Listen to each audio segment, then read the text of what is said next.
Buenas. Ninguém tendo dúvidas, então eu vou iniciar. Eu pedi para todo mundo trazer papel e caneta.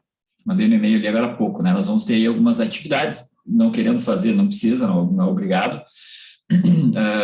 Um exercício aí de planejamento, de estruturação de uma área comercial de prospecção. Então, acho que vale a pena o exercício, tá? Uma coisa... Ok. Bom, então vamos dar sequência aqui. A primeira coisa, antes de entrar especificamente no assunto de hoje, eu quero primeiro fazer um alinhamento no sentido principalmente de termos, de terminologias. Termos que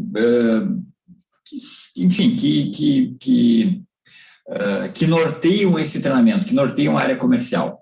Aí, deixa eu perguntar para vocês. Bom, o primeiro deles é a origem, tá? O termo prospecção. Qual a origem do termo de prospecção? Vem da mineração. Vem de eu quero olhar, eu quero prospectar uma área e eu quero saber se aquela área é uma área rica, é uma área rica no sentido de que vale a pena ser explorada. Tem algum mineral, alguma coisa importante lá que vale a pena trabalhar, gastar tempo, investir tempo. Isso é daqui que vem a origem do termo prospecção, tá? Então, vem da mineração. E é o trabalho da prospecção, um trabalho bem de mineração. Eu preciso separar imagina que eu vou, sei lá, vou minerar ouro, alguma coisa assim, né? Eu pego lá um monte de água, cascalho, pedra, e ali no meio tem uma pepita de ouro. Isso é a prospecção. É isso que nós, na prospecção, temos que fazer. Nós temos que separar a terra, o cascalho, de um mineral precioso. Tá? Esse é o nosso trabalho. Outro termo importante é suspect, prospect e lead. Quem aqui me dá uma definição de o que é suspect, o que é prospect, o que é lead? Tá? Não precisa ser certo, não precisa ser errado. Inclusive, já vou até antecipando para vocês, dependendo de onde vocês olharem, pode ter uma definição diferente. Tá? Então, dependendo aí, se tu lê um artigo, pode dizer que lead é uma coisa, no outro diz que lead é outra coisa. Para vocês, o que na cabeça de vocês é lead, o que é prospect e o que é suspect? Posso falar aqui, Valentim? Pode. Boa noite, pessoal. Bom, suspect para mim é o seguinte, eu vejo uma empresa lá, passo na frente, lá, empresa X, eu falo, poxa, acho que eu podia vender algum produto meu aqui que funciona aqui dentro dessa empresa. Esse, para mim, é um suspect. Aí, para virar um prospect, eu vou ter que entrar em contato com essa empresa, conhecer um pouquinho, saber o que ela tem, alguma coisa desse tipo, achar alguém ou algumas pessoas lá dentro para que ela possa me tornar um prospect. Para tornar um prospect, eu tenho que conversar com alguém, fazer um contato, fazer um trabalho. E para se tornar um lead, aí teria que colocar algumas pessoas para ver o que eu tenho para vender e aí essas pessoas meio que se interessarem. Eu fiz um resumão assim, né, que eu vejo desta forma. Não, ok, beleza. Esse é o entendimento da maioria, tá? Agora, em alguns casos, o pessoal bota lead como suspect. Então, lead é uma pessoa que não tem muita informação. Então, suspect é um mercado-alvo, uma área regional, um segmento, um tamanho de empresa, ou como o Marinho falou, eu passei na empresa, sei lá, tô de férias aí, passei na frente de uma empresa, anotei o nome da empresa lá. Isso é um suspect, é alguém que eu tenho uma suspeita. Pode ser que sim, pode ser que não. É um suspeito. Um prospect, ele é um suspect que eu entrei em contato. Então, se tem um suspect, eu defini uma área, um segmento, uma região, um tamanho, sei lá, tem alguns critérios que vão me definir quem eu quero abordar, e aí eu compro uma lista, pesquiso no Google, sei lá, alguma coisa assim, eu ainda tenho suspects. Quando eu entro em contato com uma empresa, ele passa de suspect para prospect. Eu estou prospectando aquela empresa. Então, eu estou minerando, eu estou peneirando, eu estou avaliando se aquele suspect vale a pena ou não. E aí, o lead, ele é um prospect que entra em negociação. Quando eu prospecto um camarada, ali eu vou separar, isso não me interessa, isso me interessa. Esse camarada que me interessa, eu vou tentar conversar com ele. Se eu não conseguir, ele continua sendo prospect. Eventualmente, ele não quer conversar comigo. Agora, se eu consigo avançar, eu consigo iniciar um processo, aí ele é um lead. Pode ser que dê venda, pode ser que não. Tá? Essa é a ideia. Às vezes, algumas empresas colocam um lead antes de suspect, eu acho um troço meio estranho, mas, enfim. Isso aqui, a maioria das empresas acaba colocando até no seu CRM, no seu funil, tá? Então, quando eu falar suspect, prospect ou lead, eu estou falando disso aqui, tá? Esse é o meu entendimento. E não é uma questão de certo e errado. É só para orientar e, eventualmente, no sistema de vocês podem ter uma nomenclatura diferente e pode dar uma certa confusão. Então, eu já estou trazendo aqui como é que eu vou falar. Se no sistema de vocês é diferente, vocês têm que fazer uma conversão na cabeça de vocês. Muito provavelmente a maioria utiliza isso aqui. Bom, outro conceito importante, primeiro termo, prospecção veio da mineração, separar o que é ruim do que não presta, aí suspect, prospect, lead. Outra nomenclatura importante é tipo de vendas. Eu acho que existem vários tipos de venda, eu gosto de separar em dois, e ele não é binário, ou isso, né? Tem aí uma graduação entre eles. Um primeiro lado estariam as vendas simples, e simples não quer dizer que é fácil, o que eu estou chamando de simples é uma venda rápida, normalmente algo tangível, um produto, por exemplo, que eu vou comprar, normalmente o ticket médio é baixo, um produto como esse aqui, um ticket médio baixo, a compra, normalmente ela é por impulso, às vezes não, mas tem aí muitos casos que pode ser por impulso, e existe um relacionamento raso, no sentido que se eu for comprar alguma coisa, por exemplo, lá, negociar com o Bruno trabalha numa empresa que vende suprimento de informática, eu vou lá comprar com ele um passador de slides, eu vou lá, chego, dou uma olhada, ele vem para me atender ali, eu me pergunto o que eu quero, faço algumas perguntas para ele me responde, mostra um produto, mostra outro, eu compro, vou embora e saí da loja, nem me lembro mais o nome dele, já me esqueci do nome dele, e ele provavelmente se esqueceu do meu. Então, o relacionamento ele é raso, tá? Por quê? Porque é muito rápido, e o Bruno daqui a pouco já está atendendo outro cliente, não consegue gravar o nome de todo mundo o tempo todo. Do outro lado, nós temos vendas que têm um prazo de negociação mais longo, tá? Normalmente são produtos ou serviços intangíveis, tá? Serviço, por natureza, é meio que intangível, produto também pode ser intangível, por exemplo, software, tá? Então, ele é intangível. Estou fazendo um trabalho aí com um grupo de empresas de energia solar, energia renovável, e apesar de ter uma placa solar envolvida, né, toda uma estrutura, existe grande parte do valor do projeto é material físico que eu estou vendendo, é um tipo de venda que ela está mais para o lado do intangível do que tangível. Eles vendem uma ideia, eles vendem um conceito, a questão ecológica, a questão econômica, até que eu vou ter ali, vou reduzir a minha conta de energia elétrica. Então, tem um quê intangível, um certo conceito que tem por trás daquilo ali. O ticket médio, ele é, na maioria das vezes, alto. A compra, normalmente, ela é mais técnica, eu preciso avaliar uma série de coisas. E o relacionamento, ele acaba sendo maior. Como o prazo, o ciclo da venda é maior, eu vou ter várias relações, vou ter várias reuniões, conversas cliente-fornecedor, e aí acaba, né, criando um relacionamento maior. Não quer dizer que os dois vão ficar amigos, até pode ser que sim, pode ser que não, mas não quer dizer, né, que, enfim, vai criar um relacionamento ali muito forte. Agora, eu vou me lembrar do nome dessa pessoa e, enfim, né, vai criar um relacionamento maior. Então, nós temos esses dois lados aqui. E aí, isso é um conceito, tá? Acho que aqui bem tranquilo, bem fácil de entender. Aí tem um outro conceito, que é o conceito do inbound e outbound. Quem aqui não sabe o que é inbound, o que é inbound, ou tem um conhecimento muito raso, está no nível 2 lá de conhecimento. Eu sei mais ou menos, mas não tenho muita informação. Só para eu saber. Alguém mais? Diz eu aí. Eu. Ok. Bom.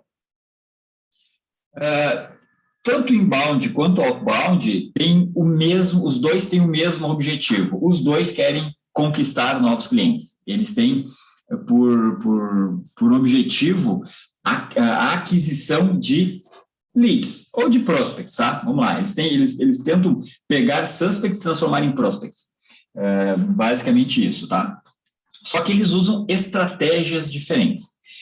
Resumidamente, né, o objetivo aqui não é esse, só mais é para separar, porque o treinamento ele vai seguir por um lado, tá?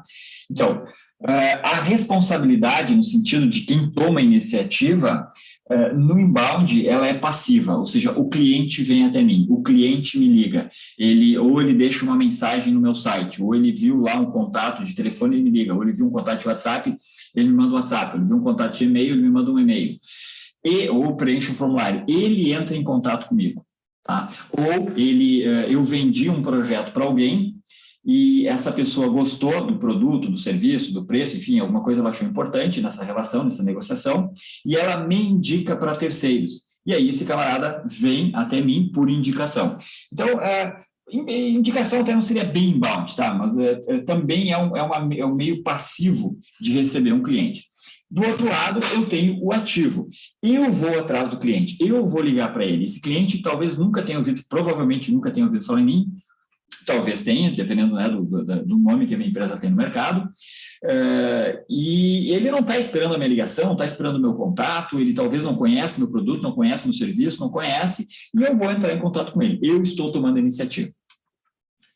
Outra variável importante é tempo. Via de regra, um projeto de outbound começa a gerar resultados mais cedo que um projeto de inbound marketing. Ok? Custo. O custo nos dois é relativamente similar, eles são gastos de formas diferentes, tá? Então, e aí já entra aqui o gancho para o próximo ponto, próxima variável, que são os meios. Então, no inbound, eu vou trabalhar com SEO. SEO é a parte de Google, né? Não só Google, o Bing também, mas o Google principal. Google, Bing e Yahoo são os buscadores. Então, Search Engine Optimization, não me lembro lá, otimização da máquina de pesquisa, tá? Social, trabalhar redes sociais, Face, Instagram, LinkedIn, o próprio site pode ser considerado uma mídia social, onde eu vou trazer conteúdo, e gerar conteúdo que vai alimentar a parte do SEO, ok? Já no outbound, eu vou trabalhar com e-mails. Aqui eu também trabalho com e-mail, porém é um tipo de e-mail diferente. Aqui é e-mail em massa, apesar de eu fazer segmentação e eu crio um público dentro do meu banco de dados e aí eu mando aqueles e-mails que eles fazem sentido para aquele público. Ainda assim, é uma massa grande de e-mails enviada. Aqui não, são e-mails mais personalizados. Eu vou mandar um por um, basicamente isso. Até dá para automatizar, porém é uma automatização diferente dessa. Muito telefone, e-mail, e é muito voltado em pessoas. Tá? Aqui já é uma coisa muito mais automatizada e aqui ainda depende de pessoas. E por um bom tempo vai continuar dependendo de pessoas. Ok? Tranquilo aqui, inbound e outbound? Bom, e aí o que acontece? Diga. Não, tranquilo. Tá, tranquilo, beleza. E aí, tem o seguinte, ó, quanto mais rápido, menor o valor, mais o inbound é apropriado para buscar novos clientes. Quanto mais longo, mais caro o produto, o serviço, quanto mais técnico for, mais o outbound faz sentido. Então, já é uma coisa que tu tem que pensar na tua empresa, qual é o ticket médio? Se meu ticket médio eu vendo alguma coisa lá de R$200, eu deveria investir muito em inbound. Eu vendo um projeto de 20 mil, eu deveria investir em outbound. Um não anula o outro. Eu posso, por exemplo, ter um produto que é R$20 mil, por exemplo, ticket médio, eu vou usar outbound e também vou usar inbound. Agora, as contas maiores, provavelmente, elas vão vir de ações outbound. O volume vem pelo inbound, e aí, consequentemente, com um valor menor. B2C, que é Business to Customer, é uma empresa vendendo para consumidor final, é muito inbound, porque normalmente são preços menores, tá? Já quando é B2B, eu posso também um B2B com valor menor, normalmente um B2B acaba indo, né, tendo um bom investimento em outbound aqui. Ok? Então, essa é uma diferenciação. Ponto importante. E o treinamento que nós vamos ver a partir de hoje, ele está focado no outbound. Tá? Então, tudo que eu for falar a partir de hoje, amanhã e depois, ele está pensando nestas estratégias aqui, estratégias outbound. Certo? E quais são as dificuldades que as empresas têm quando elas querem montar uma estrutura de outbound? Bom, a primeira é que o vendedor, quando é uma venda técnica, ele não gosta de prospectar. O vendedor, aquele vendedor hunter, aquele vendedor que é muito ativo, que cumpre muita meta, normalmente ele é meio que desorganizado, ele cai ali para um vermelho e um amarelo, e ele tem pouca paciência para ficar ligando. Então, ele acaba não ligando. E a minha leitura é de que o vendedor ele não deve prospectar. O vendedor tem que vender, prospectador tem que prospectar. Eu deveria fazer uma segmentação de função. Na época que eu comecei na área comercial, o vendedor fazia a prospecção, não existia a figura da prospecção. Tá?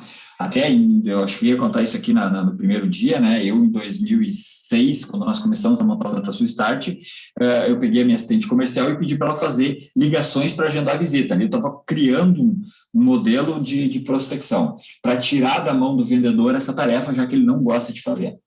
E realmente traz resultado. E o fato dele não gostar de fazer vai acabar acontecendo. Isso aqui está um pouquinho ruim de ver aqui. Deixa eu compartilhar a tela, fica mais fácil de vocês enxergarem.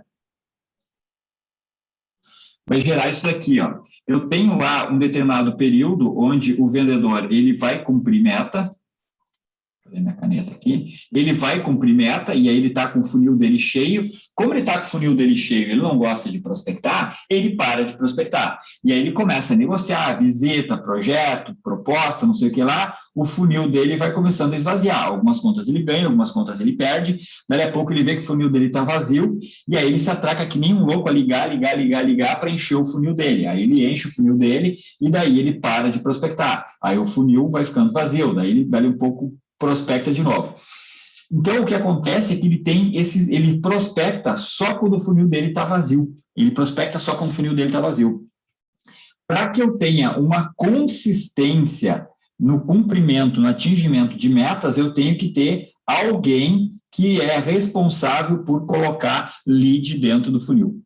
Então, o vendedor, ele não prospecta, o vendedor vende, e alguém deveria fazer a tarefa de prospecção, e esse é o cargo que hoje existe, que as empresas chamam de SDR, que é Sales Development Representative, um representante comercial de vendas, uma tradução literal, é um prospectador, tá? É alguém que vai prospectar, que vai fazer prospecção de mercado e vai entregar um lead qualificado. Aí o futebol não é meu forte, mas é aquele cara que vai correndo pela lateral e chuta lá na área para o artilheiro fazer o gol. Tá? Então, esse é o prospectador. Ajuda aí, engenheiro, como era o nome dele lá? O Paulo Nunes e outro, o grandão aquele.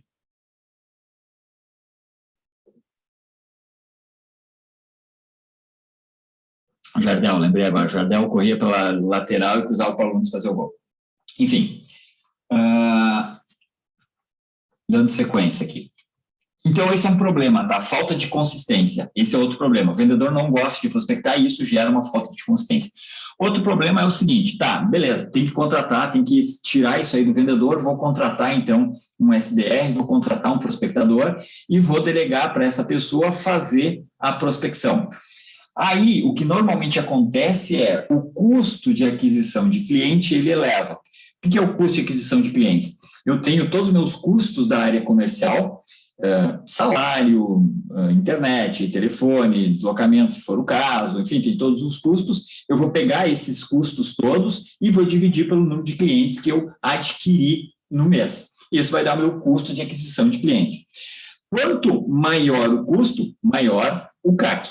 Quanto menor o custo, menor o CAC. Quanto maior o número de clientes, menor fica o CAC. Então, o negócio aqui é eu gastar menos e adquirir mais clientes. Se eu tenho uma célula de prospecção mal orientada, mal qualificada, mal estruturada, sem processo, sem procedimento, sem treinamento, largado às traças, eu vou ter muitas visitas improdutivas. Visita improdutiva vai elevar o custo de aquisição de clientes. Por quê? Porque eu caio no seguinte caso. Imagina uma empresa, ela vai ter lá as etapas do processo dela. Faz de conta que a primeira etapa do funil, aqui a gente está falando do funil e não da prospecção, são basicamente 2 ciclos. É o ciclo da busca de novos clientes e o ciclo da condução da oportunidade. O vendedor vai trabalhar. Aqui eu estou olhando o ciclo do vendedor.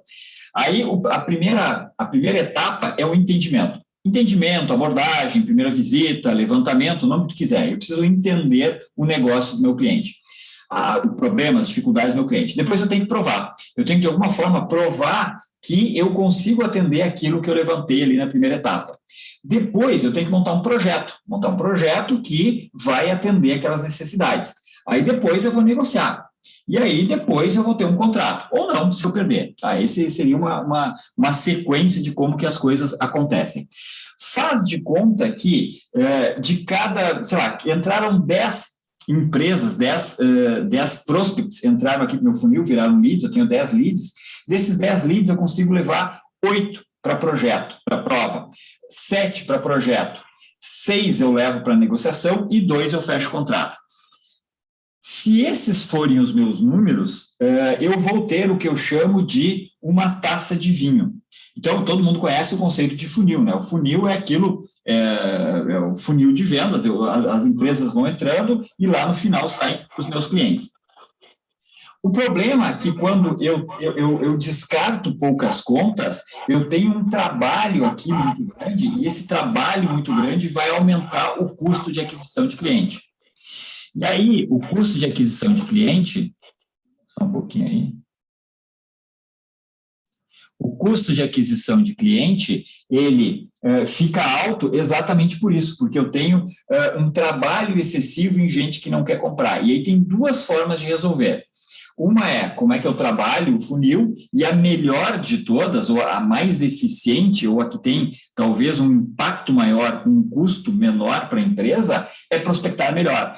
Quanto melhor eu prospectar, quanto melhor for a qualidade da equipe de prospecção, mais barato fica o custo de aquisição de cliente, porque eu vou largar no colo do vendedor só contas boas. Tá? Então, eu, Sandro, acho que o trabalho, a função de prospecção é uma função nobre. Infelizmente, a grande maioria das empresas ainda não dá o devido valor para esse tipo de função, mas ela é primordial, e vocês vão ver isso na aula que vem, para o processo comercial, para esse processo aqui, para eu sair de uma taça de vinho e cair num funil, ou talvez até para eu sair de uma taça de vinho e ir para uma taça de espumante, onde eu vou ter, aqui ao invés de entrar 10 clientes, eu vou fazer entrar aqui, talvez, entrar 8 clientes, aqui vão ir, sei lá, 6 clientes, aí aqui eu vou para 5, aí aqui eu vou para 4 e aqui eu fecho 3. Então, na verdade, eu tenho aqui uma taça de espumante. Ops, não, ficou meio mal desenhado aqui, mas eu largo menos contas no funil. 10 eu não vou largar, porque dessas 10 eu já sei que várias não vão passar, então eu vou reter esse negócio antes. E nós vamos entender como fazer isso. Enfim, esse é um problema que as empresas enfrentam, custo alto de clientes. Outro problema é a perda de inteligência. Então, a empresa contrata uma pessoa para fazer o trabalho de prospecção, treina, qualifica, acompanha, essa pessoa começa a produzir, começa a gerar leads qualificados, e daí a pouco ela sai da minha empresa. Ela sai da minha empresa e aí eu preciso contratar uma pessoa nova. E eu preciso começar todo o trabalho do zero. Eu tenho que treinar, tenho que capacitar, tenho que acompanhar, tem a curva de aprendizado da pessoa para ela começar a gerar uma produção de leads de novo, e isso aí acaba sendo um custo. E outro problema é a falta de padrão, exatamente pelo ciclo de troca de pessoas, acaba caindo num padrão, uma falta de padrão, e quando eu tenho formas diferentes de fazer, eu vou ter resultados diferentes, alguns bons e alguns não tão bons. Isso é um problema quando eu tenho aí algo fora do padrão. Não ter processo ou ter um processo defasado também é um pepino. Pego lá, contrato uma pessoa para fazer prospecção, porém eu não penso no que eu tenho que fazer, quais são as etapas, quais são as fases, quais são as ações, o que eu faço antes, o que eu faço depois, como é que eu faço isso, como é que eu faço aquilo, como é que eu saio da secretária, como é que blá. Eu simplesmente dou uma lista lá para a pessoa e peço para ela ligar, e isso, infelizmente, não vai funcionar. Tá? Então, esses aqui são basicamente os principais problemas e dificuldades, e eu vou trabalhar com vocês aí para resolver esses pontos aí, ok? Como, então? A primeira coisa é planejamento. Então, esse é o primeiro ponto que eu preciso fazer. E a primeira coisa, para eu sair de um CAC alto para um CAC menor, né, reduzir o meu custo de aquisição de cliente, a primeira coisa é separar o que eu quero do que eu não quero. Essa é a primeira coisa. Então, eu tenho que saber que tipo de empresa faz sentido eu negociar e que tipo de empresa não faz sentido negociar. Eu tenho que descartar, eu tenho que mandar embora, isso aqui não serve, não presta, não me interessa. Essa é a primeira coisa. E aí existem vários critérios, várias coisas que vão me ajudar a definir. Lembra? Eu estou com uma peneira, eu tenho cascalho, pedra, terra, enfim, madeira, e ali no meio tem uma pepita preciosa, né? Uma coisa que vale a pena. Eu preciso separar. Eu preciso saber como é que eu sei, qual é que é a cor, qual é que é a textura, enfim, eu preciso ter variáveis para dizer o que me interessa e o que não me interessa. A primeira variável é segmento. E aí entra uma coisa que eu comentei lá no primeiro dia de treinamento, lembra dos conhecimentos que eu falei para vocês lá? Preciso ter conhecimento de mercado, da minha empresa, do meu produto, de método, de pessoas, de relacionamento. Eu preciso ter conhecimento de mercado exatamente para isso, para eu saber quais segmentos estão comprando, quais segmentos não estão comprando. Então, nós vamos falar sobre indicadores aí daqui a pouco. Os indicadores, eventualmente, vão me ajudar a nortear. Eu estou querendo fazer um trabalho em determinado segmento, só que esse segmento não está comprando. Ou eu trabalho em 5 segmentos e aí eu me dou conta que a taxa de conversão do segmento A é muito alta, é muito baixa, aliás. Então, talvez eu vou descartar esse segmento aqui, eu vou deixar ele para o receptivo. Se ele vier até mim, beleza, eu vou atender. Agora, eu não vou gastar energia para ir atrás dele. Eu vou gastar energia naqueles que eu consigo fazer mais com o mesmo tempo. Tá? Então, para isso eu preciso fazer, por isso eu preciso fazer um estudo, por isso eu preciso analisar, avaliar quais são os segmentos importantes. Outra variável importante é a região. Eu preciso definir qual a região ou quais as regiões que eu vou atuar. Eventualmente, não vale a pena eu atuar em todas as regiões. Eu tenho que definir uma área geográfica, eventualmente, ao redor de mim, eu vou atuar em 100 quilômetros, um raio de 100 quilômetros. Ou eu vou pegar, por exemplo, eu aqui no Rio Grande do Sul, vou pegar o polo da região metropolitana e o polo da Serra, ou vou pegar lá o centro do estado. Enfim, eu vou definir alguns polos que fazem sentido para o negócio, onde tem empresas daquele segmento que eu quero atuar, e aquela vai ser a região que eu vou atuar, o resto eu vou deixar de fora. Ou então eu crio um parceiro, um braço, um representante, uma filial, para atuar naquela região. Eu preciso otimizar as distâncias. Para quem eventualmente faz vendas 100% online, remoto, telefone, enfim, videoconferência, aí região acaba não sendo um problema. Se tu precisa ter visitas presenciais ou para vender ou para fazer entrega, eventualmente, às vezes a venda ela pode ser toda online, mas a entrega ela é presencial, tem um projeto para fazer. E aí talvez não valha a pena eu vender muito longe, por causa da entrega, não por causa da venda. Então, eu preciso entender qual é a região que me interessa. E outro critério importante, aqui se ramifica em várias coisas, é tamanho. É uma variável importante, eu preciso também avaliar qual o tipo de empresa que me interessa. Normalmente tem um tamanho ideal. Óbvio, posso vender talvez para qualquer tamanho de empresa? Pode.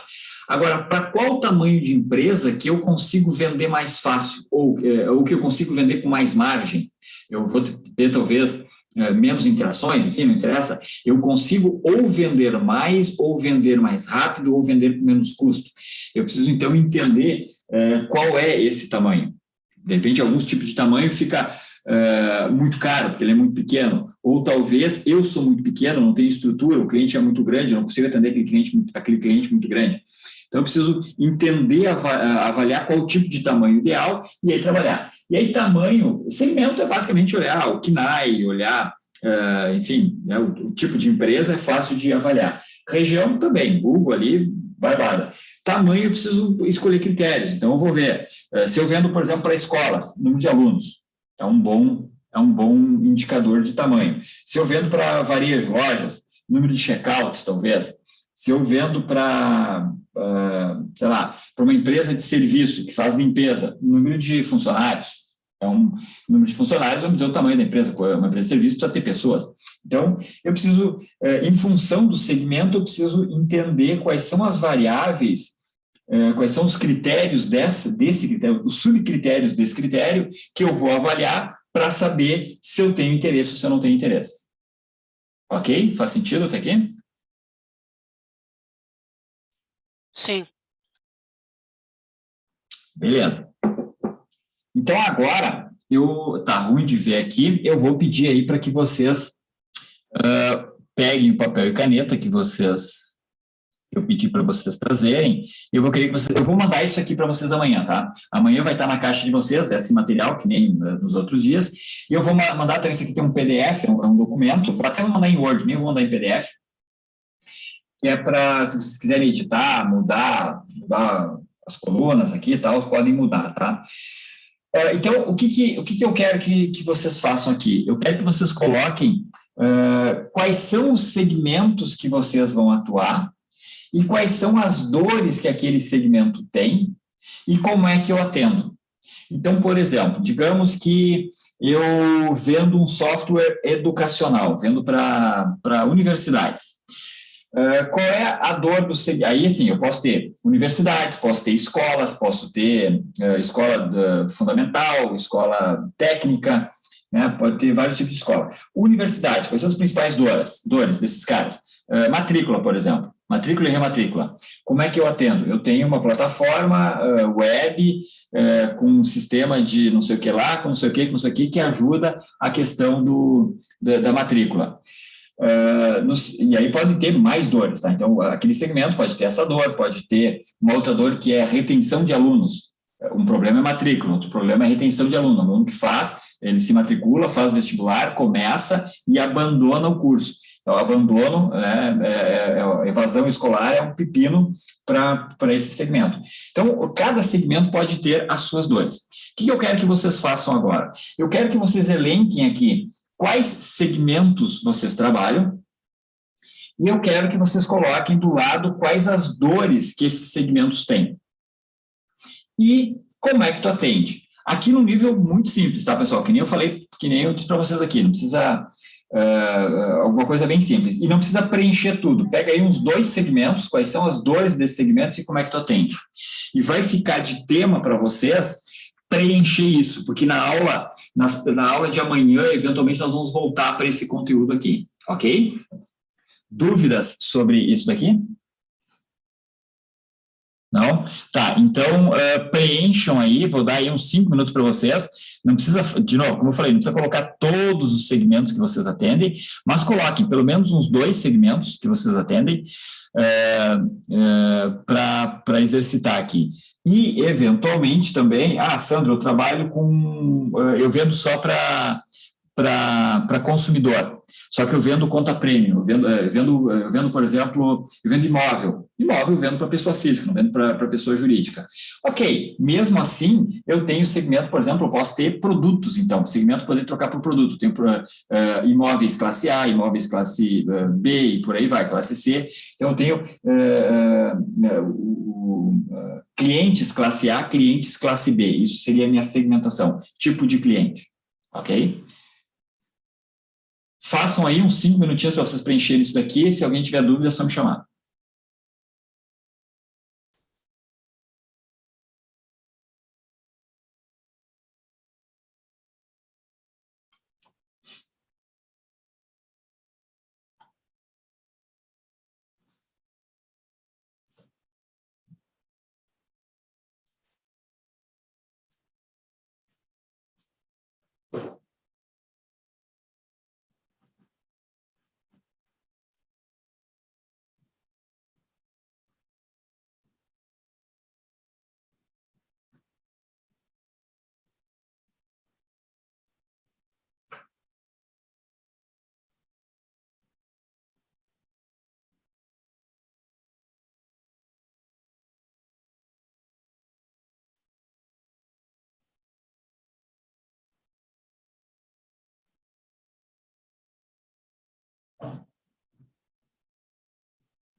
E aí?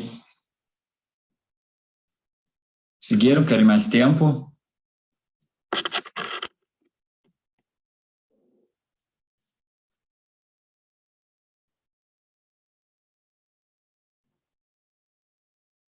Alguém aí quer compartilhar?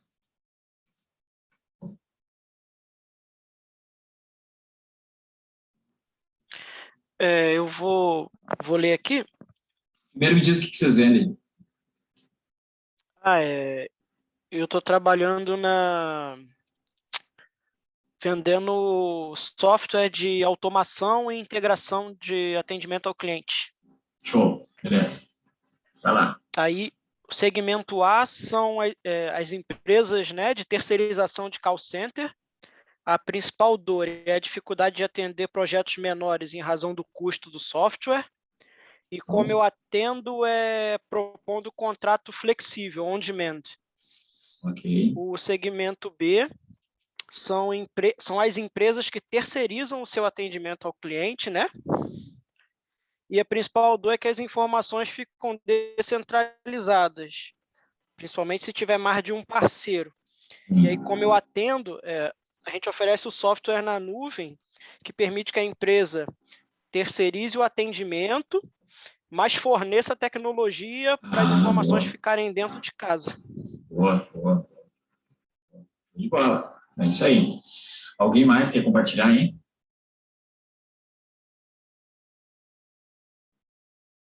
Vou falar aqui, Sandra, do meu, então, Balint aqui. Bom, eu trabalho praticamente com dois segmentos. O primeiro segmento é hospitalar.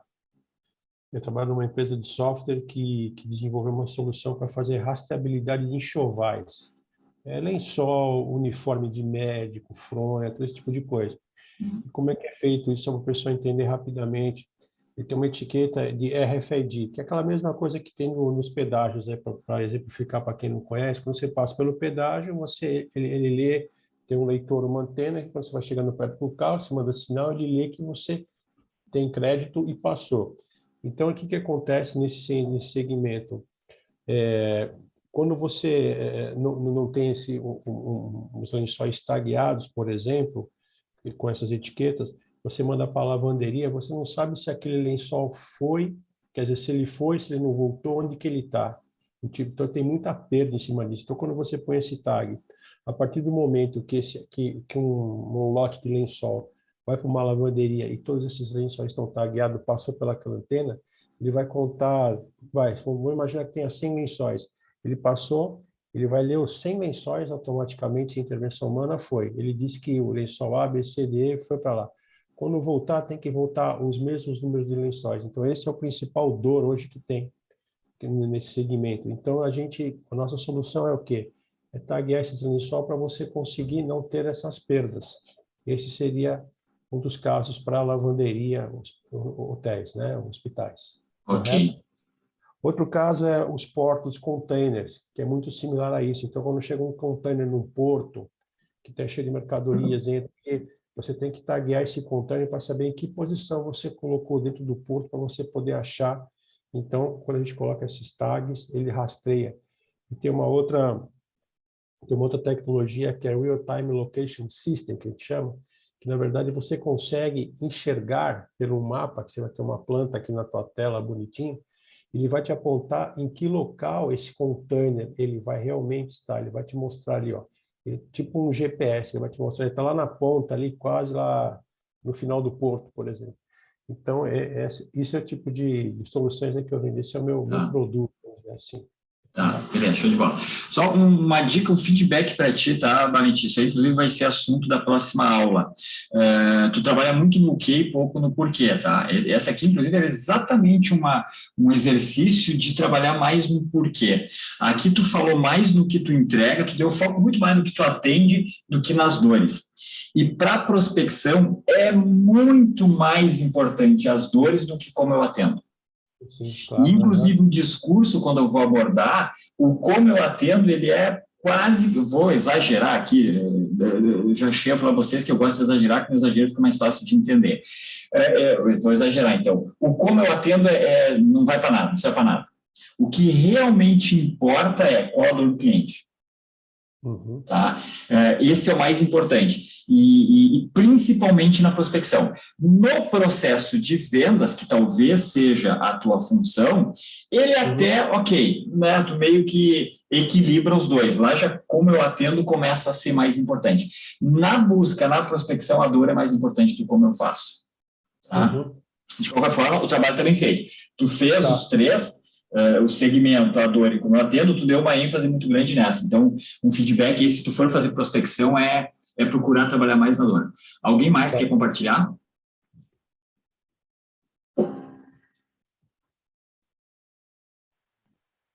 Eu fiz, então, de 2 segmentos também. O primeiro segmento seria de repintura automotiva, onde a empresa fornece cabines de pintura. As principais dores dos clientes são contaminação, excesso de retrabalho, excesso de polimento. Então, o refazer todo um trabalho acaba gerando um custo muito grande, o qual a gente consegue reverter para o produto se pagar. Como a gente faz isso? A gente faz uma consultoria, onde é analisada a situação de cada cliente, a localização, o ambiente, e a partir daí, digamos assim, é ofertado um produto para ele. Legal. Na segunda opção, é um segmento de hortifruti, onde os produtores, eles precisam embalar as frutas e as verduras para enviar, seja para Ceasa ou para mercados. Essas frutas precisam de uma proteção. Então, eles colocam em uma caixa, nessa caixa vai uma embalagem.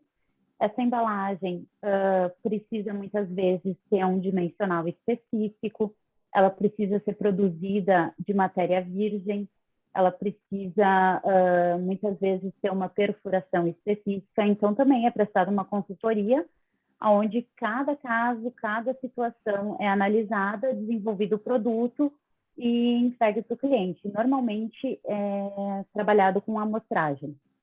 Tá. Legal, show de bola. Aqui, um pouco mais ou menos na mesma linha, tá, Aline? A primeira linha, tu deu mais ênfase na dor, um pouquinho no que eu atendo. Na última, isso é normal, tá? Tanto para ti, Aline, quanto para o Balint ali, é natural nós falarmos do que nós entregamos, porque é o que nós conhecemos mais.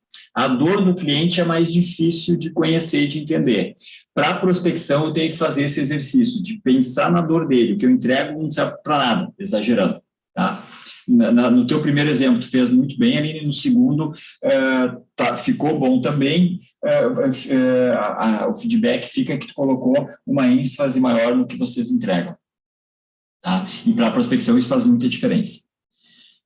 Ok, beleza, essa é a ideia. Então, assim, como eu falei, eu vou mandar isso aqui para vocês. Vocês preenchem aqui, então bota o nome do segmento, as principais dores que ele tem e como que eu atendo. E tudo isso de uma forma muito reduzida, tá?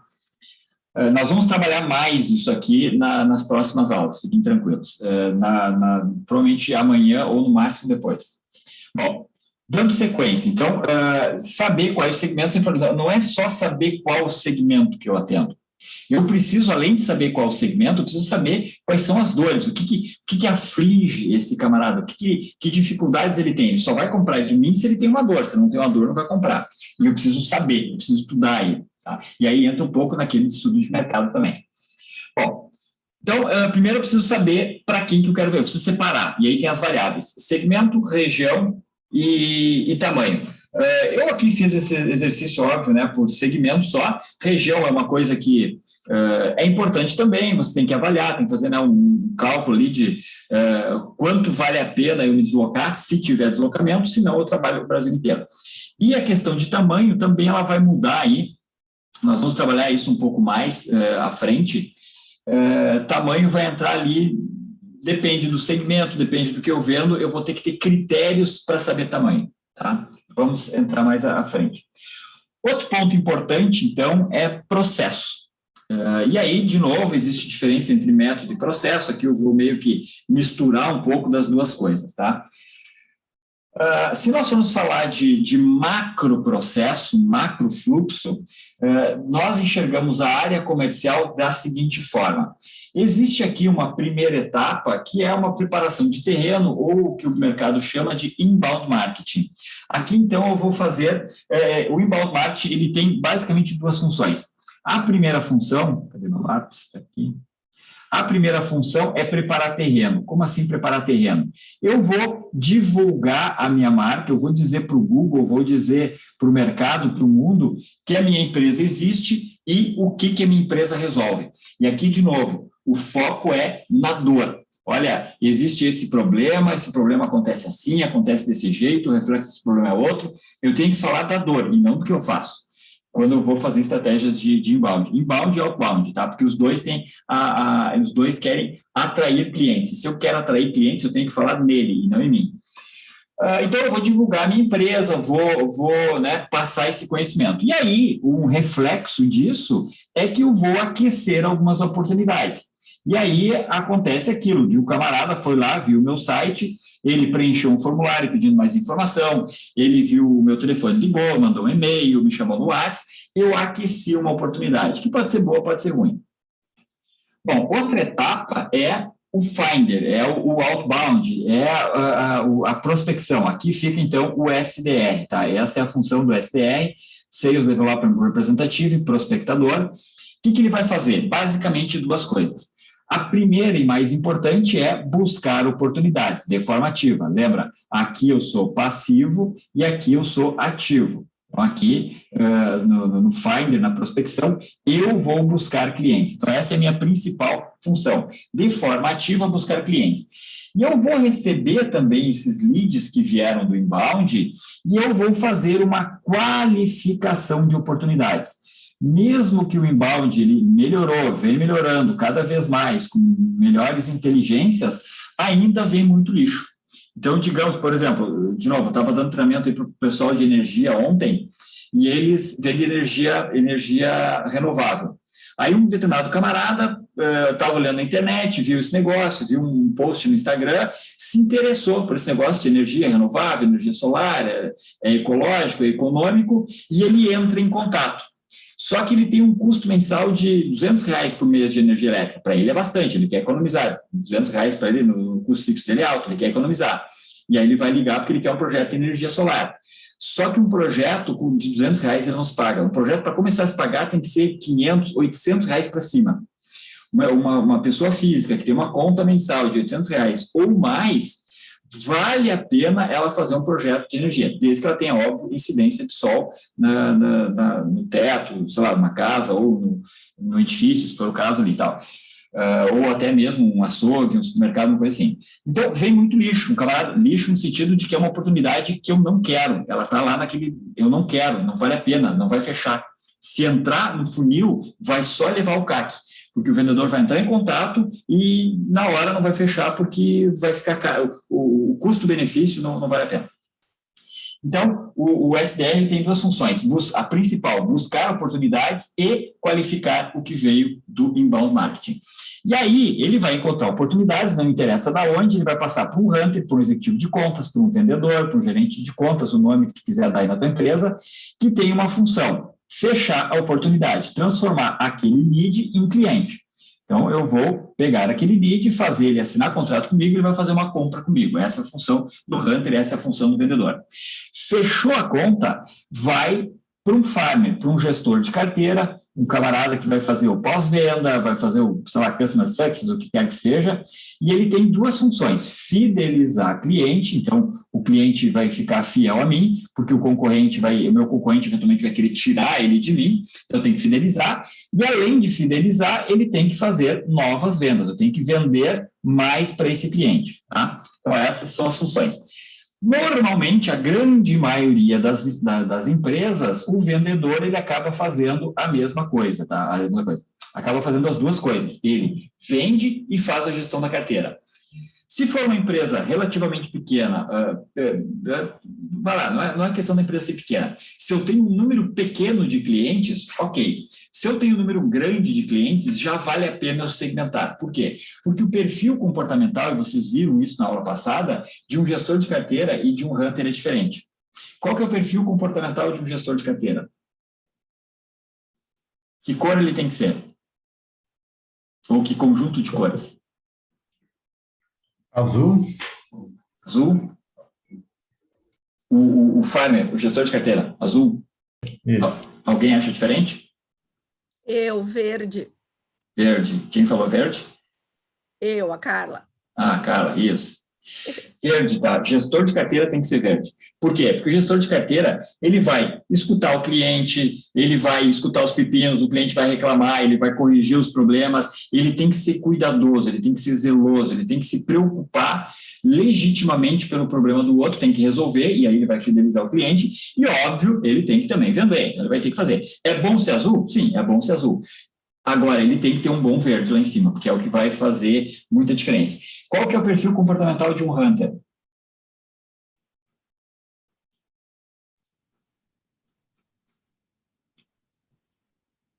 Ele tem que ir atrás da caça, né? Ele tem que... Isso. E que perfil tem que ser? O vermelho, né? Que as coisas que ficaram na cabeça. O vermelho tem que ser um cara que ataca, né? Isso aí, um vermelho com amarelo, vermelho com azul. É basicamente o que tem que ser, um pouquinho dos três, eventualmente, tá? Então, por isso que é diferente. Imagina um hunter, um cara vermelhão. Cara, ele não vai dar bola para os clientes dele lá, quando vê, ele está perdendo cliente. Ou um camarada que ele é verde demais, ele vai ficar cuidando muito do cliente, ele vai perder muito tempo e ele vai atrair poucos clientes. Então, o ideal é que isso aqui seja segmentado, assim como é ideal que eu divida também. O Finder, o SDR tem que prospectar, cada um cumpre uma função, ok? Então, eu deveria tomar isso em conta. Óbvio, sabe, minha empresa é muito pequena, a minha pessoa vai ter que fazer essas três coisas aqui. Ok, tranquilo, foi de bola. Só daí tu vai ter que fazer uma agenda para caber essas funções, ele tem que realmente fazer essas funções. Ele tem que ter um espaço na agenda só para prospectar, tem que ter um espaço na agenda só para conduzir as oportunidades e tem que ter um espaço na agenda para visitar clientes. Pode fazer lá um cronograma, olha, os clientes A eu vou entrar em contato uma vez por mês ou a cada 2 meses, os clientes B a cada 6 meses, os clientes C eu mando um e-mail por ano, uma coisa assim. Eu preciso ter uma estratégia para atender diferente cada uma dessas funções aqui. Se a minha empresa é maior, eu tenho mais pessoas, daí então eu separo as funções. Bom, o Aaron Ross, para quem leu o livro Receita Previsível, ele é um livro muito conhecido aí quando se fala de prospecção. O modelo que ele coloca é esse. O inbound e o outbound jogam oportunidades para o hunter. Tá? E aí o hunter vai jogar para o farmer lá. Eu, Sandro, acho que não, exatamente pelo motivo que vem lixo. E aí, se eu trabalho desse jeito, eu estou colocando lixo lá para o vendedor. Então, eu deveria passar esse filtro aqui para prospecção. Então, eu devo qualificar. Como ainda é um prospect, eu acho que o SDR ele tem que qualificar esse prospect para daí ligar, mandar lá para o hunter. Tá? Minha leitura. Tá? Inclusive, eu vi tu balançando a cabeça aí, Maria Fernanda, no caso de vocês lá, é exatamente o que acontece, né? Do RD vai para o Fenício, do Fenício vai lá para o Pipe Drive. Isso, é. E aí tu vai receber, né, as oportunidades, tu vai classificar e depois vai passar. Bom, A gente recebe do embalde do marketing, né? E aí ele já vem meio qualificado, a gente termina de qualificar na prospecção ali, né? E eu também estou fazendo bastante buscativa agora. A gente vai começar a utilizar ali o Fenício até para fazer um direcionamento de e-mails, de prospecção. Beleza, até esqueci de comentar outra vez, mas enfim, nós temos uma ferramenta de prospecção. Tudo isso que nós vamos falar a partir de hoje, amanhã e depois, nós temos uma ferramenta que controla todo esse processo. A Maria Eduarda, ela trabalha numa empresa que tem essa ferramenta, que nós estávamos conversando agora. Bom, então, dando sequência, aqui método e processo. Então, de novo, tá? Método e processo são duas coisas diferentes. Eu vou mandar para vocês aí um texto que fala um pouco sobre isso. Eu não quero gastar tempo sempre, acho que não vale a pena, tá? Eu vou meio que método e processo tratar como sendo uma coisa só, apesar de serem duas coisas diferentes.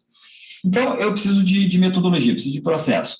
E aí, o principal ponto é que são etapas. Então, eu preciso pensar, entender que são etapas. E nós vimos aqui que tem etapas diferentes, cada etapa tem ações diferentes, tarefas diferentes, objetivos diferentes. Essa é a primeira coisa que eu tenho que ter em mente, tá? Então, aqui é uma forma de ver, né? E eu posso, se eu for pegar, por exemplo, isso daqui, aqui eu tenho um macro processo, tem 4 etapas, e eu posso pegar essa etapa e subdividir. Então, aqui, lembra que eu coloquei lá entender, provar, projetar, negociar e tirar o contrato? São partes, fases, etapas desse macro processo. Então, eu tenho um processo vendas, área comercial, eu divido em 4, e cada uma dessas aqui eu vou quebrar em fases, tá? Bom, se nós formos olhar para a fase da prospecção, que é isso aqui também, essa etapa aqui, ela também tem fase, não é simplesmente sai ligando, toma aqui e vai ligar. Não, eu tenho etapas. A primeira eu chamo de preparação. Eu preciso preparar o terreno, é uma espécie de um planejamento, sair do planejamento e começar a execução, fica entre planejamento e execução. Depois eu tenho a fase da triagem. Tá? Que é separar aquilo que eu preparei, eu vou separar para saber se eu quero ou não quero. E depois eu tenho a abordagem. Então, no que se refere a métodos e processos, o primeiro ponto importante que eu quero colocar para vocês existem fases, tá? Existem fases, existem etapas. E aí eu preciso entender, identificar e pensar quais são as etapas do negócio, quais são as etapas do trabalho de prospecção que eu deveria ter na minha empresa. Quem me fala aí, como é que vocês fazem na empresa de vocês? Vocês têm isso tudo como uma coisa só? Quem tem ferramenta, por exemplo, está tudo numa fase só do CRM?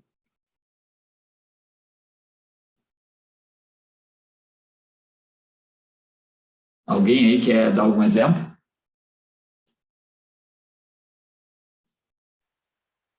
Bom, nas empresas que eu trabalhei nos últimos tempos, não tínhamos SDR nenhuma, e o Inside Sales fazia todo o processo, porém no CRM era separado por etapas. Então, desde um contato inicial, um prospect, até a parte de fechamento e pós-vendas. Tá, beleza. Aí aqui tu tá me falando basicamente o seguinte, ó, que tu tinha aqui prospect, né, um primeiro contato, e daí tu tinha toda a etapa da venda. Então, vocês consideravam a prospecção como uma coisa só. É isso? Tá, legal. Ok. Que é o que a maioria das empresas fazem. E eu acho que isso não está correto, porque não é simplesmente faz de qualquer jeito. Tem etapas, tem coisas diferentes que eu tenho que fazer, tá? Bom, então a primeira coisa é isso aqui. Aqui fica uma sugestão. Então, eu tenho uma preparação, eu tenho triagem e eu tenho abordagem. Seriam essas 3 etapas aqui, tá? Outro ponto importante é o seguinte, eu tenho entregáveis. Imagina o seguinte, imagina o Super Mario, tá? Ou qualquer outro jogo de fase. Eu tenho o Super Mario, onde eu vou começar o jogo agora. Eu estou no início da fase 1. Aqui é a fase 2. Para eu sair da fase 1 para a fase 2, eu preciso coletar algumas coisas, eu preciso conquistar alguns objetivos. Se eu não conquistar esses objetivos, eu não consigo cruzar a fase 2, da fase 1 para a fase 2. o primeiro objetivo que eu tenho, a primeira coisa que eu tenho que fazer é conseguir moedas. Eu tenho que conseguir 50 moedas para conseguir passar da primeira fase para a segunda fase. Então, eu vou fazendo o jogo, eu tenho que ir pegando as moedas. Eu tenho que pular em cima da tartaruga, porque se a tartaruga passar por cima de mim, ela me mata. Então, eu tenho que caçar moedas, eu tenho que desviar das tartarugas, a tartaruga está lá para me atrapalhar. Eu preciso ter uma porta que divide a fase 1 para a fase 2. Eu preciso ter uma chave, eu só consigo passar da fase 1 para a fase 2 se eu tiver essa chave. E essa chave está escondida em algum lugar e eu tenho que achar essa chave. Se essa chave eu não passo. Então, eu vou pegando moeda, desviando das tartarugas, aí aqui achei a chave, pego a chave. Chega no final da fase, tem o chefão da fase, eu tenho que lutar com o chefão da fase. Eu preciso ganhar dele, pagar 50 moedas, colocar a chave na porta e daí eu vou para a fase 2. E a fase 2 vai ter novos desafios. Eu tenho novos objetivos que eu tenho que conquistar para entrar na fase 3. Vendas, prospecção é a mesma coisa. Por isso que eu tenho que ter fases. Por isso que eu tenho que ter fases, porque eu preciso ter esses entregáveis em cada fase. E para conseguir esses entregáveis, eu vou ter ações, tarefas, coisas que eu tenho que fazer. Então, eu preciso cumprir atividades, e essas atividades elas vão se repetir, elas são sempre as mesmas. Aqui eu botei exemplo, tá? Eu tenho que preparar, eu tenho que pesquisar, eu tenho que ligar, eu tenho que conseguir atenção, eu tenho que achar número, eu tenho que agendar. E eu vou fazer isso para todos os leads que eu fizer. Tá? E aí já entra uma característica de um SDR. Ele tem que ter muita resiliência, tem que ter um quê de azul para poder aí... Não é obrigatório, né? Mas, enfim, eu vou estar fazendo um trabalho repetitivo aqui. Então, né, eventualmente, as pessoas mais amarelas elas têm um pouco de dificuldade de fazer prospecção, porque começa a repetir demais. E para prospecção, eu preciso seguir essa cartilha aqui. O que houve?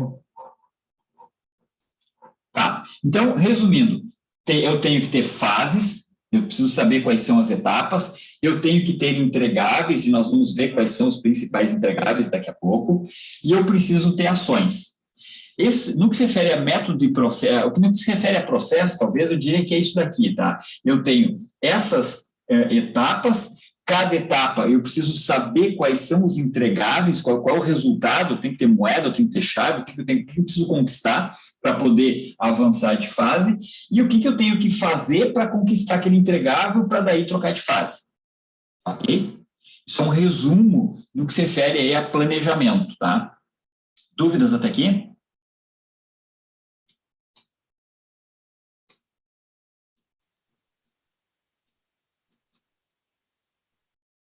Não? Tá.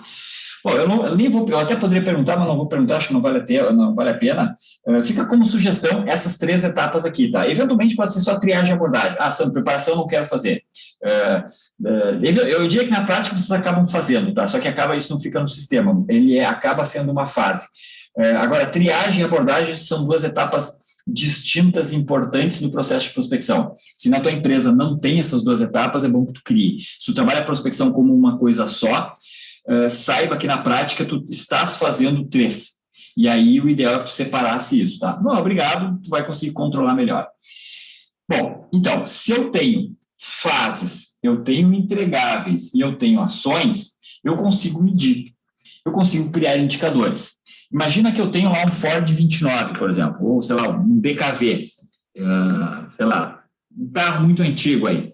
Esse carro, ele vai andar a 60 por hora aí, quando muito, olha lá, e aí eu não preciso de muitos indicadores. 60 por hora, na maioria dos pardais que eu passar, não vai ter problema, porque vai estar dentro do limite máximo da pista, nem velocímetro precisaria.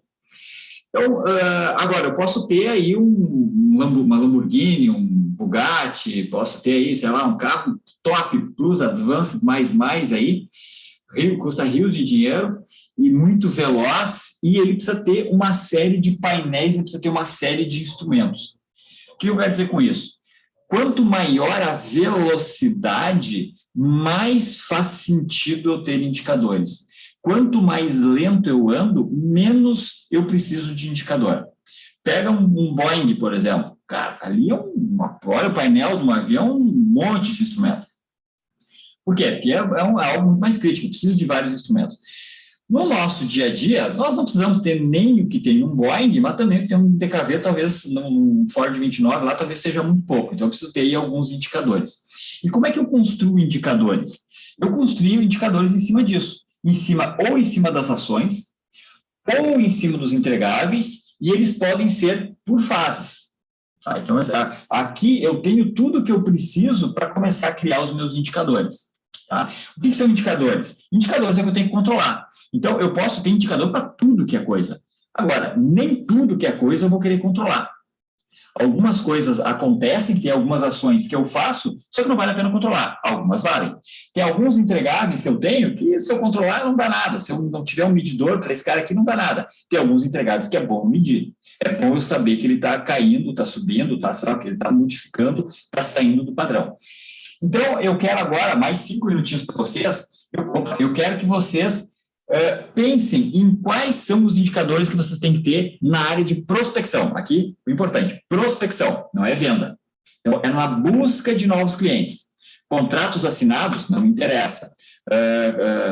Sei lá, quantas propostas eu coloquei, não me interessa. Aqui é na prospecção, é na busca de novos clientes de forma ativa. Quais são os indicadores? Faz de conta que tu é o responsável pela prospecção da empresa, tu vai ficar 6 meses no Havaí fazendo um congresso lá muito importante aí para a empresa que tu está trabalhando, é relevante ao teu trabalho, e tu vai ter que ficar 6 meses fora e tu vai deixar alguém aqui no teu lugar. E tu quer ter reuniões diárias para saber como é que está indo, só que tu vai ficar muito tempo falando, tu tem que aproveitar lá, tem o seminário, tem a praia para tu ir para lá depois. Então, tu quer só que a pessoa te dê um resumo. Quais são os resumos que tu quer receber? Quais são os indicadores? O que tu acha que é importante saber se tu não estivesse na empresa? O que tu gostaria de receber se tu não estivesse na empresa para saber se está indo bem ou se está indo mal? 5 minutos para vocês. Se alguém tiver dúvida, me chama.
E aí, pessoal?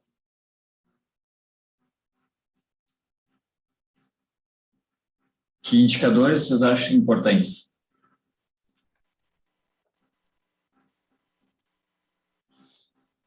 Controlando a prospecção.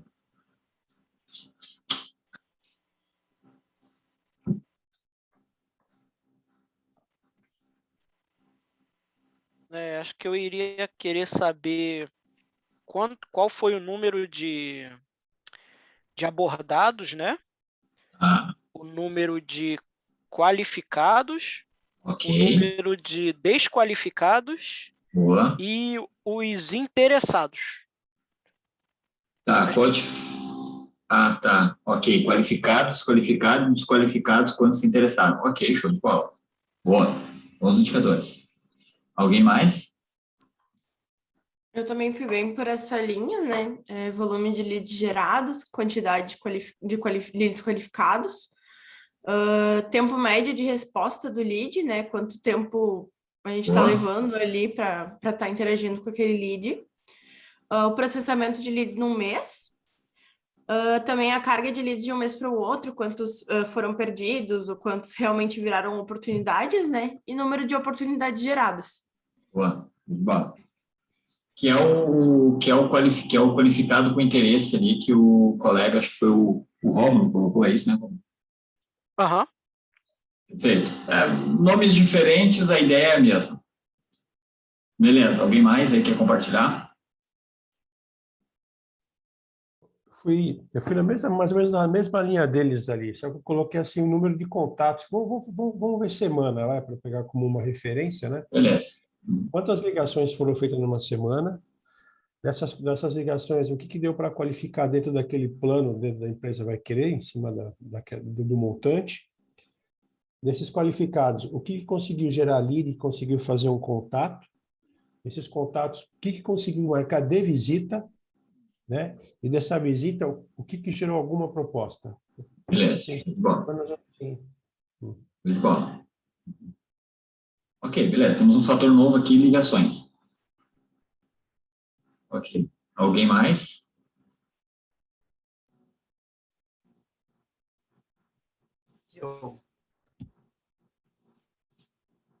Não? Tá. Bom, eu vou colocar alguns aqui que eu, Sandro, acho importante. Vocês já colocarem aqui, não quer dizer que tem que ser esses, tá? Coloquei aqui só para se ninguém falasse nada, ia ter alguns aqui. Ligações, e aí a questão da janela, que o Barnett falou ali semana, a janela é uma coisa muito de... tem duas coisas importantes. Uma do meu negócio, às vezes o meu público, ele é raro, então eu vou fazer uma janela maior. Se eu tenho muitos clientes, eu vou fazer uma janela menor. Eu tenho muitos contatos para fazer uma janela menor. Então, acho que assim, o número de leads com quem eu me relaciono, e isso tem a ver com o tipo de produto, serviço que eu vendo, ele interfere na janela, tá? E tem indicadores que eu olho numa janela e tem outros indicadores que eu olho noutra janela, tá? Então, ligações. Ligações é um que eu faria por dia, eventualmente por semana. E aí tem as ligações que eu faço e as ligações boas. Eu posso fazer, sei lá, 20 ligações no dia e só 3 forem boas, estou exagerando aqui. Mas pode ser uma coisa que eu levantei. Então, eu estou vendo isso, eu só vou conseguir enxergar isso se eu tenho indicador. Ou, sei lá, eu fiz 20 ligações no dia e 11 foram boas. Então, eu tenho aí uma determinada taxa de conversão, né, de ligação boa e ligação ruim. E-mails enviados. Contas cadastradas, taxa de conversão, quantos eu passei. Aí, taxa de conversão é mais ou menos o que vocês falaram, né? Quantos eu cadastrei, quantos evoluíram. Tá? E aqui eu chamei de taxa de conversão, quantos entraram e quantos foram para o vendedor. Vocês aqui estão criando, eu acho que o Rômulo ali e a Maria Eduarda colocaram, né, indicadores intermediários. Está valendo, melhor ainda. Leads qualificados, que é mais ou menos a mesma coisa, né? Quantos que eu mandei lá quantos que eu qualifiquei e mandei lá para a área comercial. Então, aqui são alguns exemplos, vocês colocaram mais, alguns que não estão aqui, e é interessante. Então, vamos lá. Então, tem indicadores que eu posso querer ver por semana, por mês ou por dia, tá? De repente, leads qualificados, eu posso querer ver por semana, talvez por mês. Ligações e e-mails, talvez eu queira ver por dia, por semana, né? Porque, enfim, são tarefas menores, eu quero controlar numa consistência menor. Porque se eu não faço ligação, eu não vou ter lead qualificado. Tá? E aí tem coisa, ó, ligação é uma ação. Lead qualificado é um resultado, lembra disso aqui, né? Ó, ligação, e-mail é uma ação. Lead qualificado, ele é um entregável daqui. Lead que eu cadastrei no sistema, também uma conta que eu cadastrei no sistema, é um entregável que entrou aqui, talvez. Então, eu tenho indicadores ou por ação ou por entregável. Tá? Ô, Sandro, posso fazer uma pergunta para você, assim, em relação à parte de ligações dia. Não sei se você vai falar isso aí, se está dentro do contexto, né? Mas aí qualquer coisa, se você achar, você explica depois, enfim. Eu acho que cada pessoa ela tem um ritmo para fazer uma ligação, né? Assim, tem pessoa... Só que assim, eu coloquei número de ligações, né? Como exemplo, né? Mas assim, às vezes o número de ligações, você liga, mas você não consegue falar direito com a pessoa e captar, você faz muito volume.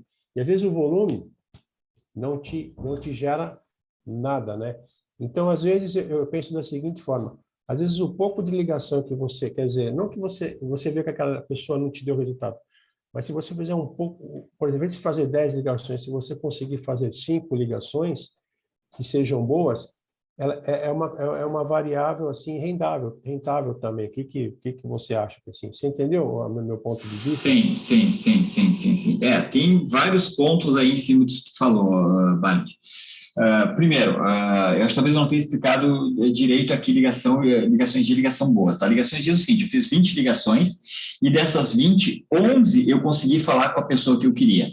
As outras 9 eu não consegui. A telefonista não deixou passar, o telefone não existe, toca e ninguém atende, eu liguei, a telefonista me passou para o setor, mas o cara não estava lá. Enfim, são ligações que não foram boas, não foram ligações produtivas. Então, eu tive 20 ligações totais, dessas 20, 11 realmente eu consegui trabalhar. Pode ser que deu resultado, pode ser que não. Isso é uma coisa. Outra coisa e aí vai muito do perfil, tá, Band? Pega lá, por exemplo, um verde, acho que eu cheguei a dar esse exemplo aí na outra aula, um verde, ele acaba tendo um tempo maior no telefone, porque ele fica falando com a pessoa, e aí, como é que tu tá? Tá chovendo, como é que tá o frio, não sei o que lá, papapá. O tempo da ligação é maior, isso eventualmente melhora o rapport e eventualmente ajuda a conta a evoluir, e vai me gerar também que eu faço menos ligações no período. Pega um camarada mais vermelho, ele vai lá fazer muitas ligações mais curtas, não vai bater muito papo, ele vai fazer mais ligações, o rapport talvez seja um pouco menor, e talvez, e aí, enfim, não cria um rapport, talvez isso prejudique um pouco, ele está compensando pelo fato que ele fez mais. Então, qual que é o melhor? Eu acho que o meio termo, tá? Eu acho que nem tanto um extremo, nem tanto o outro. Eu não posso fazer ligações muito longas, porque daí é pouco produtivo, eu vou fazer poucas ligações. Agora, eu também não posso ser uma metralhadora, querer fazer trocentas ligações que nem o telemarketing. Os caras de telemarketing têm meta de ligação de 100 ligações, 120 ligações por dia. Cara, isso chega a ser desumano. E tanto que tem aquele discador automático que fica discando e largando lá para o cara atender. Então, eu acho que é o meio do caminho, tá, Valente? Nenhum nem outro. Ok. Obrigado. Dúvidas sobre indicadores? Perguntas, questionamentos? Sandro. Diga. Boa noite, pessoal. Com relação à prospecção pelo WhatsApp, o que o senhor me disse? Senhor, não. O que eu te digo? Cara, primeiro tu tem aquilo que eu coloquei lá no primeiro treinamento dos 7%. Tá? Tem alguns casos que eventualmente vale a pena. Deixa eu te fazer uma pergunta. Qual que é o teu ticket médio? Em média de 880. 800? 880 reais. É mensalidade, né? É um software. Então, a mensalidade dele é o SaaS, em torno de 880. E setup? Não entendi? Setup, implantação, configuração inicial, tem um projeto de implantação ou não? Aí, por exemplo, esse dia a gente pegou um projeto que era uma franquia 20 mil, porém outros eu tenho de 2, aí 2 mil. Depende do projeto, tá? Entendi. Vamos lá. No teu caso, tu precisa de volume, tá? Então, no teu caso, Romulo, ok, eu até fecho os olhos um pouco nisso, porque tu precisa de muito volume, tá? Quanto maior o ticket médio, mais VIP tem que ser o atendimento. Quanto maior o ticket médio, inclusive, mais tempo poderia passar no telefone. Quanto menor o ticket médio, mais volume eu tenho que ter. E aí, eventualmente, o WhatsApp me ajuda nesse volume, porque eu posso ter um texto padrão, eu vou Ctrl+C, Ctrl+V, vou jogando ali, a coisa vai evoluindo, tá? Então, tu está perdendo qualidade em detrimento do volume. Tá? De novo, no teu caso, eu acho que, ok, vale, tá? Ainda assim, eu chamaria o cara para uma conversa. Tá? Acho que... Eu até já eu até venho fazendo já essas prospecções por WhatsApp, né? A ideia é chamar a atenção do cara, né? Eu abordo ele com uma dor, perguntando se ele tem aquele desafio. E aí a ideia é se o cara, opa, eu tenho interesse, ou eu não tenho SaaS, eu preciso controlar, aqui, posso te ligar, tem um horário aqui na minha agenda amanhã às 9 horas, posso te ligar? E aí eu faço isso. Beleza, show de bola, nessa linha. Então, ele serve para fisgar só. E aí, ok, aí vai. Outra coisa, LinkedIn, né? Tem o LinkedIn Helper, por exemplo, tem que ele é mais ou menos nessa linha e ele é automatizado, né? Não sei se vocês conhecem. Aí depende também de se o meu público está no LinkedIn ou não, a gente vai falar um pouco mais sobre isso daqui a pouco. Tá?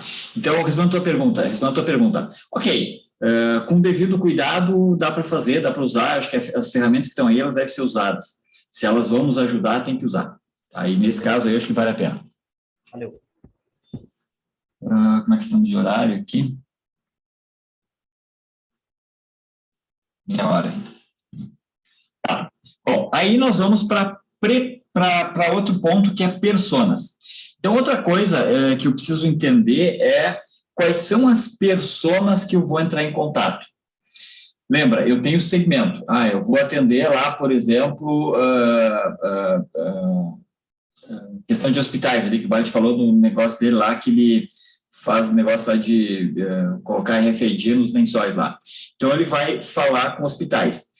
O hospital é um segmento que ele vai atuar, talvez hotel, não sei.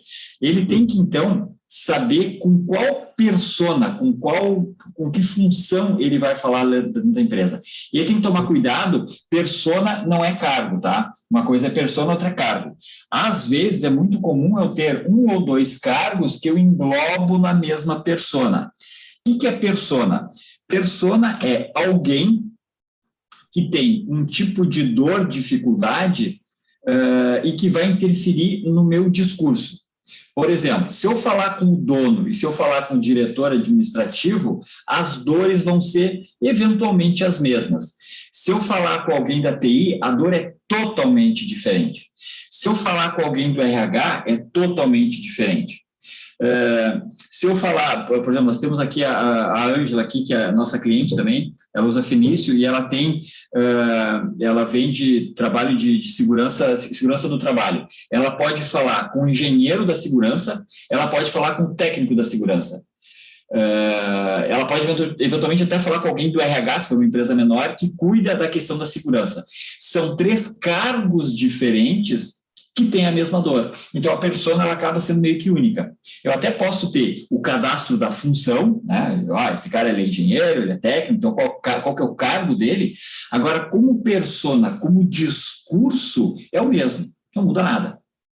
Porque a dor que aquela cargo está sentindo é exatamente a mesma.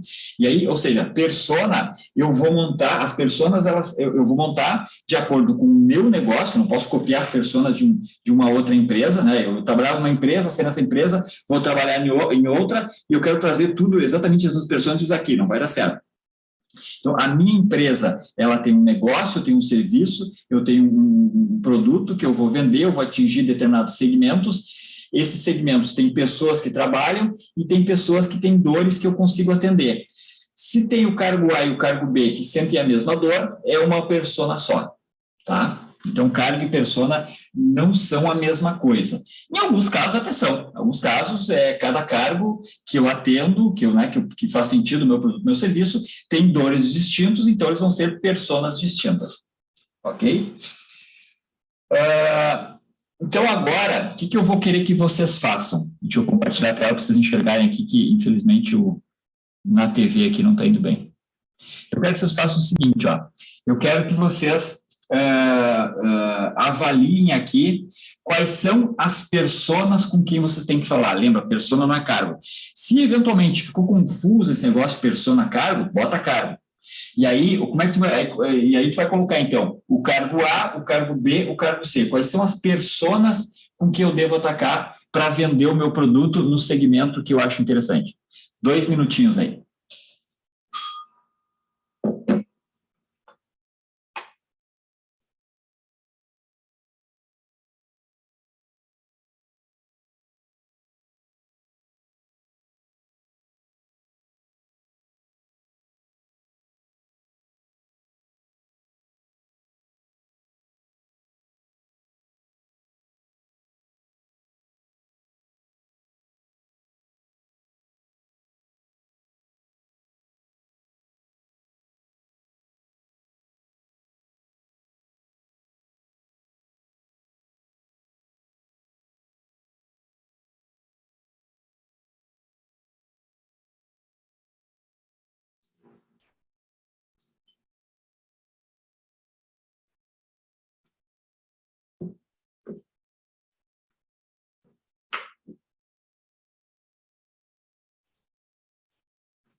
Ok? Mapearam aí as personas? Sim, já mapeei, já. Agora, eu vou querer que vocês coloquem o seguinte, ó, por exemplo, aqui. Ops. Tá, beleza. Então, eu tenho aqui as personas. Por exemplo, aqui eu botei o dono e alguém da TI. São as duas pessoas que eu quero abordar. Além disso, só que não é só com quem que eu tenho que falar. Eu tenho um ponto importante, lembra que nós fizemos lá no segmento, a questão de dores. Se não tem dor, não tem venda. Então, o camarada ele só vai comprar de mim, só vai se interessar em negociar, em conversar comigo, se ele tiver uma dor, uma dificuldade, alguma coisa que está atrapalhando a vida dele e que ele quer resolver. Se não tem dor, não tem venda. Ué, que estranho, tá contrário. Se não tem dor, não tem venda. Ok? Então, eu preciso saber quais são as dificuldades da persona, aquela persona, que dor ela tem. Então, o que eu vou querer que vocês façam agora? Eu vou querer que vocês coloquem nessa mesma tabela que vocês colocaram aí, eu vou querer que vocês coloquem aqui as dores. Por exemplo, aqui, digamos que eu ligue para o dono, tá? Eu tenho, sei lá, um software, por exemplo. Quais são um software de gestão? Quais são as dores que aquele dono vai ter? Opa. Ele está preocupado com rentabilidade, lucratividade, ele quer reduzir custo, ele quer aumentar mercado, ele quer aumentar controle. Se eu for vender um software de gestão e eu vou abordar alguém da TI, ele está preocupado com segurança, com retrabalho, com integrações. Então, mesmo que o produto que eu entrego, eu vendo um software de gestão, um RP, mesmo que eu entregue o mesmo produto, se eu for trabalhar com alguém da TI, eu vou usar uma linha de abordagem. Se eu for falar com o dono, eu vou vender outra linha de abordagem. Se eu eventualmente for abordar alguém da produção, digamos que é uma indústria e esse cara tem produção e aí o custeio está todo errado, as ordens de produção estão errado, ele compra errado, ele produz errado. As dores de alguém da produção são diferentes do dono e são diferentes do cara da TI. E por aí vai. O cara comercial vai ter dores diferentes. Então, quais são as personas que vocês abordam e quais são as dores que essas personas têm? Mais 2 minutos.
Ok? Quais são as pessoas, quais são as dores que vocês colocaram aí? Alguém quer compartilhar? Compartilhar primeiro aqui, então, já que o Balint aqui. Estão me ouvindo? Não, eu vou falar dentro daquele segmento do hospitalar, né, que eu falei, primeiro hospitalar. Então, quando você fala de enxoval hospitalar, existe o cargo de gerente de hotelaria, que eles chamam dentro do hospital, ou gerente de lavanderia, que é a pessoa que está lá no dia a dia fazendo o processo de lavagem. Você tem o diretor financeiro ou administrativo do hospital. O que ele quer? Ele quer controlar melhor os custos dele, para você não perder tanto dinheiro. E o pessoal da lavanderia, relacionado também com a diretoria? Eles querem controlar as perdas, prazo de validade dos uniformes, principalmente, né? Se o serviço está sendo bem feito. Eu coloquei o básico, tá? É isso. Agora, na parte de portos, basicamente também o quê? Você tem que falar com o controller, porque o controller, o que ele quer? Ele quer melhorar os custos e a rentabilidade dos processos que estão ali naquele porto para ele ganhar mais dinheiro, com certeza. Beleza. E você tem que falar também com o gerente de logística, uma chefia de logística, por quê? Ele quer melhorar os processos de logística dele também. Então, ele quer automatizar, quer fazer um processo mais rápido, fazer menos intervenção humana, que também isso gera menos custos e maior rentabilidade, porque é uma empresa de serviço. Então, Beleza. Beleza, show de bola. Show de bola. Alguém mais quer compartilhar aí? Nota como agora, Balint, inclusive eu nem coloquei aqui como que eu atendo, porque, ok, como eu atendo é importante, na prospecção muito pouco. É mais importante eu entender o calo que aperta o sapato do meu lead. Sim, então, mas assim, eu entendo que você está correto, mas assim, porque muitos desses leads a gente vai às cegas. Você está lá ligando, você tem que descobrir. Por isso que eu te falei de volume de ligação. Às vezes você fica ligando com uma pessoa, né, rápido, porteira, você vai falar com não sei quem não é, aí você liga de novo. E aí o que você fala? Você tem aquele 1 minuto para você tentar colocar a tua mensagem. E de repente, às vezes a pessoa fala, poxa, eu estou precisando por causa disso, daquilo. E aí você, numa conversa, aí eu estou te falando mais ou menos como eu trabalho, você começa a entender, e a pessoa começa a falar o calo dela, fala assim, tá, eu posso melhorar nesse ponto aqui, eu posso melhorar nisso aqui, que eu tenho aqui uma função no meu sistema, enfim. Então é assim, mas assim, quando assim, é muito rápido uma prospecção que você tem que falar, às vezes a pessoa está lá, tá, não. Então você quer passar a mensagem para ver se você traz a pessoa, né, para ti, então você tem que falar mais ou menos algumas coisas assim, meio que, não jargões, mas assim, olha, tem um sistema de RFD para controle de enxoval. Ele fala, mas o que faz? Eu já tenho isso. Tem uma lavanderia que faz, por exemplo. Não, beleza, tudo bem, Balint, ok, show de bola, tu tá indo para o quê de novo, tá? Nós vamos ver, não na da aula de hoje, não vai dar tempo, vai ser na aula que vem, talvez na de quinta. Lembra que eu falei de fases? Tem fase que o que eu entrego não serve para nada. Não serve para nada. Tem fase que o que eu entrego é importante. Na fase que nós estamos, o que nós entregamos não serve para nada. Serve qual que é a dor que a pessoa para a qual eu entrego sente. Então, eu tenho que saber qual é a persona e qual é a dor que ele tem. Só, o que eu entrego não interessa. Eu entendo o que tu está falando, faz sentido não nessa fase, faz sentido nessa fase. E aí, lembra que eu te falei na aula, acho que uma outra aula aí, não lembro qual delas, tu veio com um assunto lá, eu até comentei contigo que nessa semana nós iremos entrar nesse assunto, que é o pitch inicial. Eu acho que, cara, quando tu criar um discurso inicial, um pitch bom, cara, tu vai abrir um monte de portas. Eu entendi o que você quis dizer. Eu entendi, tá certo. E o pitch não tem nada a ver com o que tu entrega. Assim, o que menos importa é o que tu entrega. Óbvio, depois eu vou precisar. Então, um passo de cada vez, tá? Um passo de cada vez. Beleza. Alguém mais quer abrir aí, quer compartilhar as personas e as dores? Eu quero. Diga. Tratando, no caso de repintura automotiva, então seria o proprietário da oficina ou o gerente de pintura.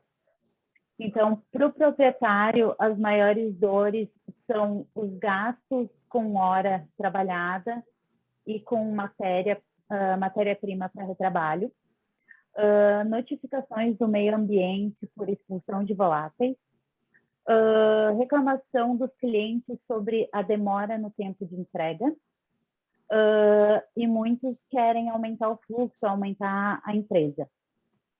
E já para o gerente de oficina, as maiores dores são a qualidade de serviço entregue, que muitas vezes gera problema, o fluxo de veículo que trava, muitas vezes por questão do próprio retrabalho, afastamento dos funcionários por questão de inalação de voláteis,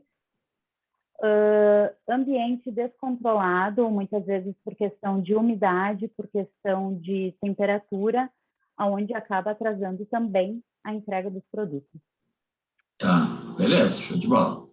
Show de bola. Alguém mais?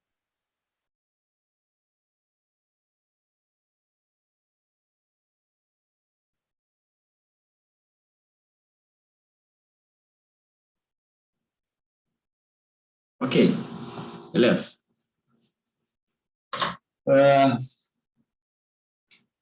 Ok. Então, agora nós vamos para um outro ponto, que é a preparação. Vou olhar o horário aqui.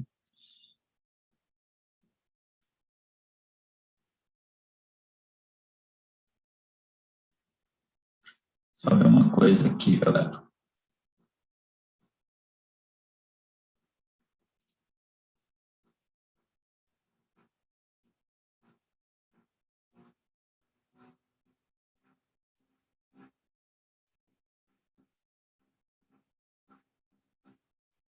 Preparação. Vamos fazer o seguinte aqui, ó. Vamos parar por aqui.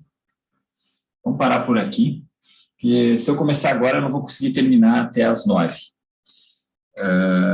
E aí, enfim, enfim, eu não quero também fazer vocês ficarem até mais tarde. Acho que por enquanto está de bom tamanho. Dúvidas sobre o que nós vimos até agora?